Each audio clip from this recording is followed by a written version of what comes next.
English speaking ပြောတဲ့အခါလုံးဝမလုပ်တဲ့အမှားများ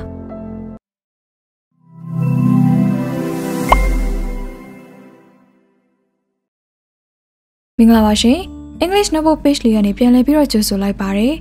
အခုတစ်ခါဗီဒီယိုလေးမှာတော့ speaking practice လုပ်တဲ့အခါမှာကိုယ်တိုင်တော့မသိလိုက်ဖြစ်နေလုပ်မိတဲ့အမှားတွေဖြစ်လေဖြစ်တာရှိတဲ့ပြဿနာတွေအကြောင်းကိုပြောပြပေးတော့မှာပါ speaking skill တိုးတက်လာအောင်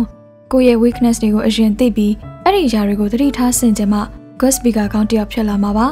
ဒါကြောင့်အခုပြောပြပေးမယ့်အချက်တွေကိုတေချာလေးနားထောင်ပြီးတော့အားနည်းချက်တွေကဘာတွေဖြစ်မလဲဘယ်လိုပြုပြင်နိုင်မလဲဆိုတာကိုအတူတူဖော်ထုတ်လိုက်ကြရအောင်နံပါတ်1ရိုးရှင်းတဲ့စကားလုံးတွေကိုမသုံးဘဲနားလည်ရခက်တဲ့စကားလုံးတွေကိုသုံးတာခက်ခဲနေတဲ့စကားလုံးတွေကိုသုံးရင်ပြောချင်တဲ့အဓိပ္ပာယ်မရောက်ဖ ೇನೆ နားလည်မှုလွဲတာမျိုးတွေဖြစ်တတ်ပါတယ်တစ်ဖက်လူအတွက်နားထောင်ရတာတဘာမှမကြတာမျိုးမဖြစ်ရအောင်ရိုးရှင်းတဲ့စကားလုံးတွေကိုသုံးပြီးတော့ချောချောမွေ့မွေ့စကားပြောနိုင်ဖို့ကအရေးကြီးပါတယ်ကိုပြောချင်တာကိုနားထောင်ရတဲ့လူနားလည်သွားဖို့ပို့ပြီးတော့အဓိကကျပါတယ်နံပါတ်2စကားမှားသွားမှကြောက်တာ native speaker တွေတော့မှစကားပြောရင်အမှားပါတတ်ကြပါတယ်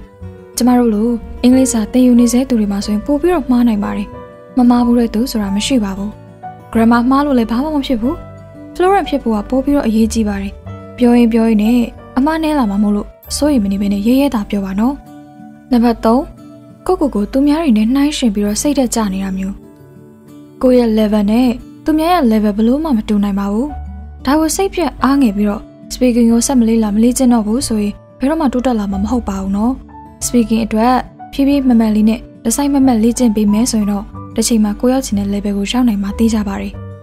နံပါတ်4အတန်ထွက် pronunciation အားနေတာအင်္ဂလိပ်လိုပြောတဲ့အခါအတန်ထွက်မမှန်ရင်တစ်ဖက်သူကနားမလည်ဖြစ်တတ်ပါတယ်ကိုယ်တိုင်လည်းအတန်ထွက်မပြီးရင်ရှက်စိတ်ကြောက်စိတ်ဖြစ်နိုင်ပါတယ်ဒါကြောင့် pronunciation ကောင်းလာအောင် native တွေရဲ့အတန်ထွက်တွေကိုအာရုံစိုက်ပြီးတော့လေ့လာပါ phonetics တက်ထားရင်ပိုကောင်းပါတယ် Google ကနေအတန်ထွက်တွေကိုလေ့လာတဲ့အကျင့်မွေးပါ English podcast news TED talks movie တွေများများကြည့်ပြီးတော့သူတို့ရဲ့ pronunciation နဲ့ accent and expression လေယူလေသိန်းတွေကိုလိုက်မှတ်ထားပါလေ့လာထားတာတွေကိုပြန်ပြီးတော့အသုံးချဖို့အရေးကြီးတာကြောင့်တကယ်ချင်းနေနဲ့ pronunciation ကိုများများလေ့ကျင့်ပေးပါအဖို့မရှိရင်လည်းကိုယ့်ဘက်ကိုလေ့ကျင့်ဖို့မပြင်းနဲ့နော်နောက်ထပ်နံပါတ်5အခြားသက်ဆိုင်တဲ့ skills တွေကိုအတူတွဲပြီးတော့လေ့လာမှုမရှိတာဘယ်နေရာမှာဘယ်လိုစလုံးတွေသုံးသွားတယ်ဘယ်လိုလေးတွေပြောသွားတယ်ဆိုတာတွေကိုသိဖို့အတွက်ဆိုရင် vocabulary တွေ phrase တွေ listening ပိုင်း reading ပိုင်းအခြေခံ grammar ပိုင်းတွေကိုလေ့လာထားပါမယ် speaking ကောင်းလာအောင်အထောက်အကူပြုပေးနိုင်တဲ့ basic skills တွေဖြစ်တာကြောင့်လုံးဝလစ်လျူရှုထားလို့မရပါဘူးနော်နံပါတ်6 confident မရှိတာဘာလို့အင်္ဂလိပ်စကားပြောရမှာကြောက်နေတာလဲပါဇက်ကပြောမထွက်တာလဲဆိုရင်တော့အဖြေကရှင်းလေးပါ confident မရှိလို့အခုလိုခံစားနေရတာဖြစ်ပါတယ်နော် confident ရှိလာအောင်ခုနကပြောပြခဲ့တဲ့ basic skill တွေကိုပိုင်နိုင်အောင်စ조사လေ့ကျင့်ပေးဖို့လိုအပ်တယ်လို့ motivation ရှိဖို့လည်းအရေးကြီးပါတယ်ကိုချီးမွမ်းပေးတာတကယ်ချင်းအားပေးတာမျိုးလေးတွေက motivation တက်စေပါတယ်အရေးကြီးတဲ့နောက်တစ်ချက်ကငါတက်ကိုတက်ရမယ်ဆိုတဲ့ယုံကြည်ချက်နဲ့ပြင်းပြတဲ့စိတ်ဆန္ဒကိုမွေးမြူစေချင်ပါတယ်နောက်ဆုံးတစ်ချက်ဖြစ်တဲ့ number 9 practice နည်းနေတာ speaking မတိုးတက်ရတဲ့အဓိကအကြောင်းရင်းတစ်ခုက practice မလုပ်တာပါ practice make perfect ဆိုတဲ့စကားလုံးလေးကိုတကယ်ချင်းလို့ကြားဖို့ကြမယ်ထင်ပါတယ်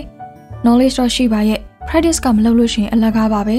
ဒါကြောင့်ကိုလေ့လာထားသမျှကိုလက်တွေ့ပြောကြည့်ပါတခုခုပြောရမယ်ဆိုရင်မြန်မာလိုမပြောဘဲနဲ့အင်္ဂလိပ်လိုပြောပါတယောက်တည်းပဲပြောသူများတွေနဲ့ပဲပြောအင်္ဂလိပ်စကားကိုအမြဲပြောပြနေအောင်ကြိုးစားပါလို့တိုက်တွန်းပေးချင်ပါတယ်ရှင်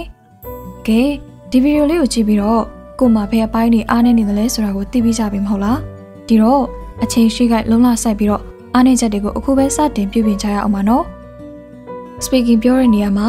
အများကြီးအရေးပါတဲ့ vocabulary တွေကိုအမြဲတမ်းမှတ်မိနေအောင်ဘယ်လိုနည်းလမ်းတွေနဲ့လေ့လာမလဲဆိုတာကိုမသိဘူးဆိုရင်အခုပြထားတဲ့ဗီဒီယိုလေးတွေမှာရှင်းပြပေးထားပါတယ်